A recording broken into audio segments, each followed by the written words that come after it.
In 1524, explorer Giovanni di Vernazzo was the first European to explore the Atlantic coast of North America. He explored between Florida and New Brunswick, including the New York Bay and Narcissus Bay.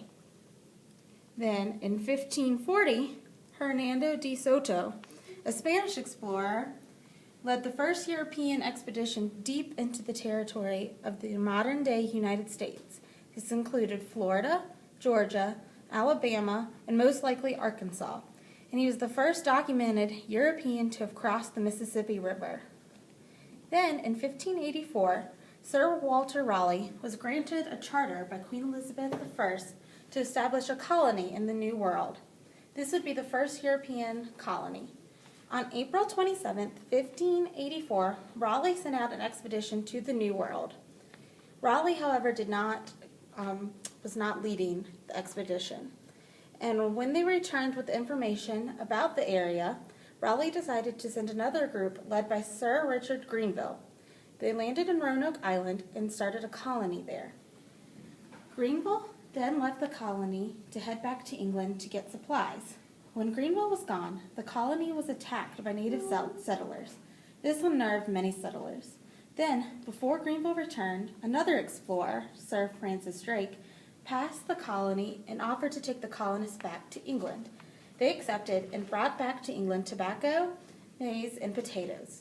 Shortly after they left, Grenville returned to Roanoke and left a few men there to protect the claim. Then, in 1587, Raleigh dispatched a new group of 115 colonists to establish a colony on Chesapeake Bay.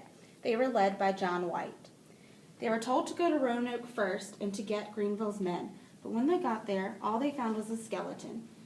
Simon Ferdinandez told the colonists that instead of going to Chesapeake Bay, they would remain in Roanoke.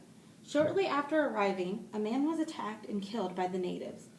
The colonists feared for their lives, so they convinced White to return to England to ask for help.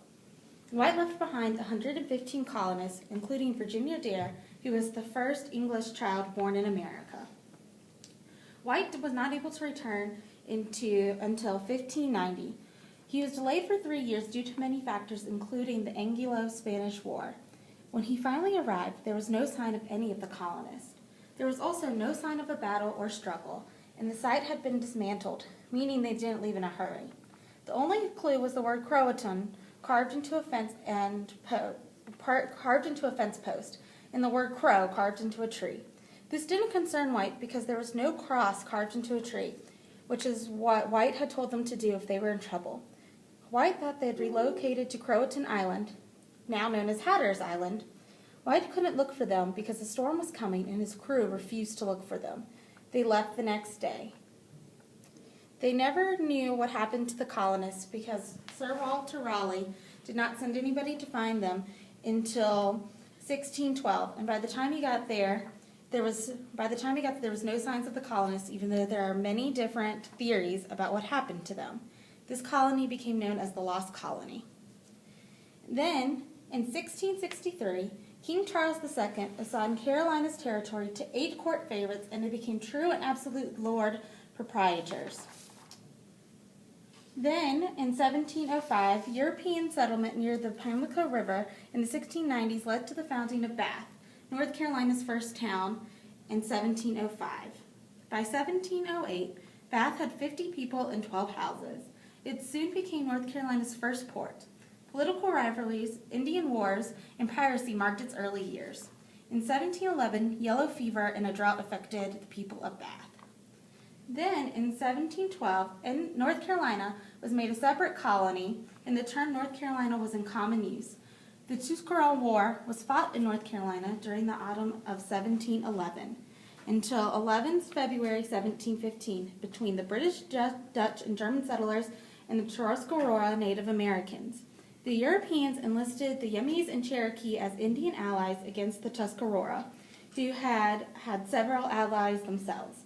This was considered the bloodiest colonial war in North Carolina. Defeated, the Tuscarora signed a treaty with colonial officials in 1718 and settled on a reserved tract of land in what became Bertie County. Then, in 1729 through 1728, The dividing line was decided between North Carolina and Virginia, and the land was surveyed. North Carolina became a Royal English colony in 1729 after the dividing line was created. Then, in 1776, North Carolina was the first state to vote for independence from Great Britain. In July 1776, North Carolina became a part of the United States of America. Then, in 1787, the United States Constitution was drafted, but it was controversial in North Carolina. The northeastern part of the state supported the Constitution and threatened to secede if the other part of the state did not agree to the Constitution.